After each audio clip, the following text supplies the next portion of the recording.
We shouldn't enjoy it when things go off script, but we do. It could be because in these moments we see those involved in their truest form as they react like you or I would. There's no performing here, it's just someone trying to sort something out, and that just so happens to be going down on live TV. For example, if I had told you pre-1997 that we'd see Bret Hart get screwed over by Vince McMahon for real and then spit in his face, well, that's something we would have all wanted to see. It sounds preposterous before it happens, but as those cameras are rolling, all these instances are caught and there for people to enjoy. Or cringe at. Either is good. I'm Simon from WhatCulture, and this is 10 unexpected WWE moments caught on camera. But before we begin, don't forget to subscribe to stay notified. Ding, ding, done. Number 10, Shawn Michaels' jacket gets stuck. No one remembers this, but it really should. It's funny. On the 9th of May 2005 episode of Raw, Shawn Michaels made his way down the aisle for a match with Edge as part of the Gold Rush tournament, and that was entertaining enough. HBK versus the Rated R Superstar, probably going to be a good match. That's not what stood out though, because HBK's elaborate ring jacket took center stage here by getting stuck in between parts of the Raw set. After trying to rip it free and failing, Shawn comically fell down, but even he looked a bit flustered by the whole thing. Somehow Edge didn't laugh through this, or held it in well if he did, as the WWE legend literally bent over trying to rip it free from the entrance ramp. Jim Ross and Jerry Lawler had a brief giggle about the mishap on commentary, which they had to do. It was on TV, and to ignore it would have been really weird. Not that it matters today, it's been lost to the past. Until now. Number 9, the Acolytes hammer Public Enemy. The Acolytes versus Public Enemy on the 7th of March 1999 edition of Heat, well, it was interesting. A few short weeks before WrestleMania 15, Johnny Grunge and Rocco Rock were beaten senseless live on air by Farouk and Bradshaw, reportedly because they had egos and wanted to change the finish. Unhappy that Public Enemy didn't want to go through some tables, management punished them instead.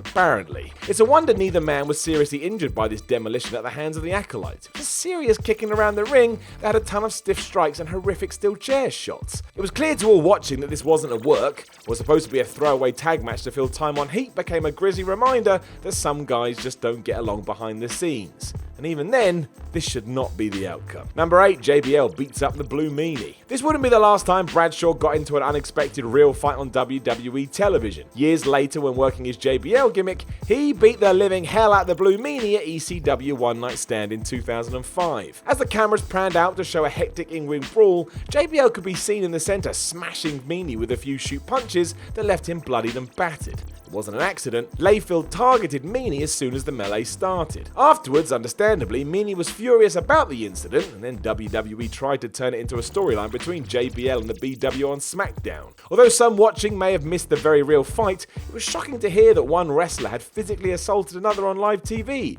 especially because, wrestling is meant to be not real. Number 7, Daniel Puder takes down Kurt Angle. Most people know it takes two to tangle in the world of pro wrestling. Apparently though, no one told that to a young Daniel Puder on the 4th of November 2004 edition of SmackDown. Although in fairness, WWE was stupid enough to book a shoot fighting segment, and that never ends well, ever. A tough enough reality segment, Puder was challenged to try and take Angle down for real. So he did.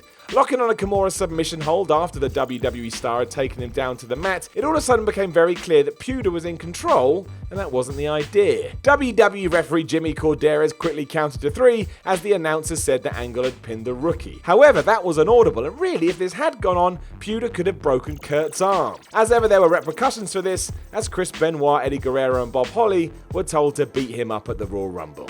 Lovely. Number 6, The Undertaker's pyro problems. At the Elimination Chamber 2010, The Undertaker actually got engulfed in his ring entrance flames. That has got to hurt. As he made his way to the ring, some pyrotechnics went off prematurely and set his trademark trench coat on fire. You gotta think whoever was in charge of that quit on the spot and just ran away. If you've ever wondered why officials around ringside kept dousing Taker in water as he paced around his pod during the match, that's why. He was actually lucky to escape with burns to his chest and arms, because things could have been much worse had he not acted quickly and removed his jacket. WWE did shoot the footage, but back in the truck they made sure to move away from the scene as quickly as possible. Still, this was not good. Don't set people on fire. Number 5, Brock Lesnar's shooting star press. It should have been a moment for the ages. As Brock Lesnar stood on the top rope looking at a fallen Kurt Angle, he prepared himself to perform a shooting star press and presumably win the world title at WrestleMania 19. Unfortunately, didn't go that way. In fact, the Beast was lucky to walk away alive given how hard he landed on his neck. The real anomaly was that he had done this move time and time again, but here, on the biggest stage, just wasn't meant to be. The problem, you would imagine, was that he'd already wrestled an intense match with Kurt Angle for around 20 minutes. According to Angle in interviews since, Brock was out of it afterwards. It's not a surprise, because when you watch it back, it makes you wince every time. The sheer force of his descent is crazy, and if it were anyone else, the worst may have come to pass. Number 4, a fan pushes Eddie Guerrero off a ladder. A feud with Rob Van Dam meant everything to Eddie Guerrero in 2002. It was a chance to show that he had rid himself of personal demons and could be a star. No one was going to stop that, including stupid fans that ran into the ring, which actually happened on the 27th of May Raw. During a ladder match between RVD and Guerrero, this idiot did indeed push Eddie off a ladder. It's a good thing the wrestler hadn't been higher, otherwise he might have been seriously hurt. After dropping to his feet, Guerrero cracked the man with a few punches and kicks as referees got the moron out of there. It was a messy incident and one that was crazy to see happen live. How the fan got in there to begin with is something else entirely, and this could have been a lot worse. In short, if you're part of the audience, stay there. It's ridiculous otherwise.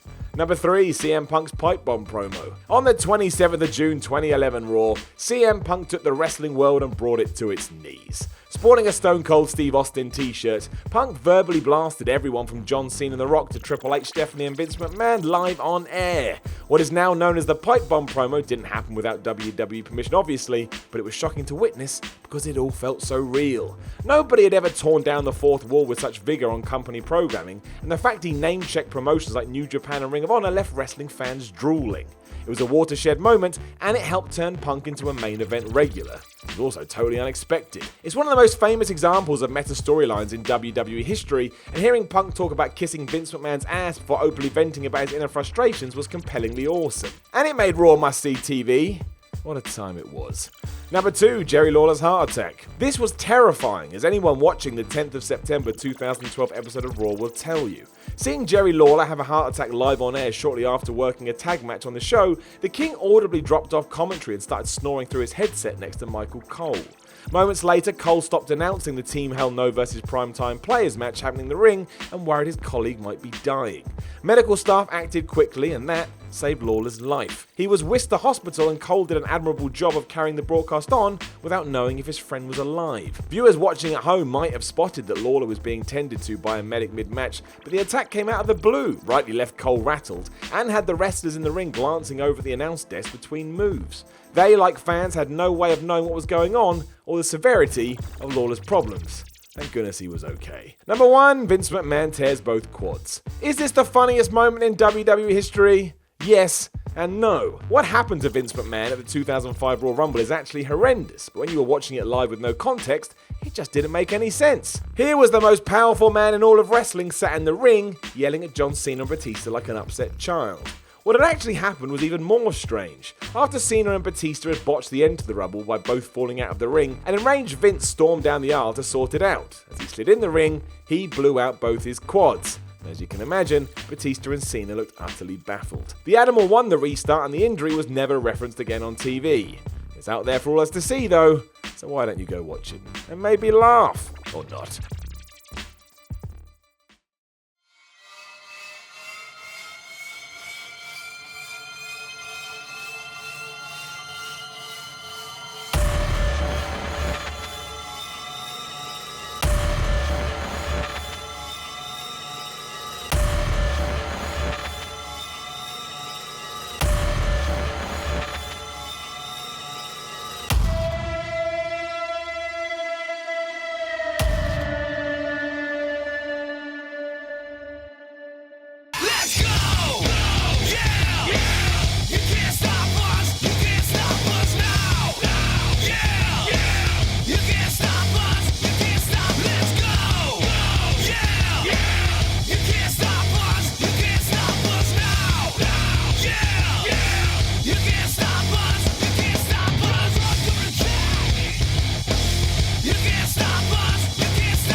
Gosh, can you believe that that person said that about that particular video on that entry? I sure can't. But you should like, share and subscribe below anyway. And also, the people who made this video, they're right here. Go follow them and give them some love. Also, there's more content, probably above my head. Check it out. Or don't. 50-50.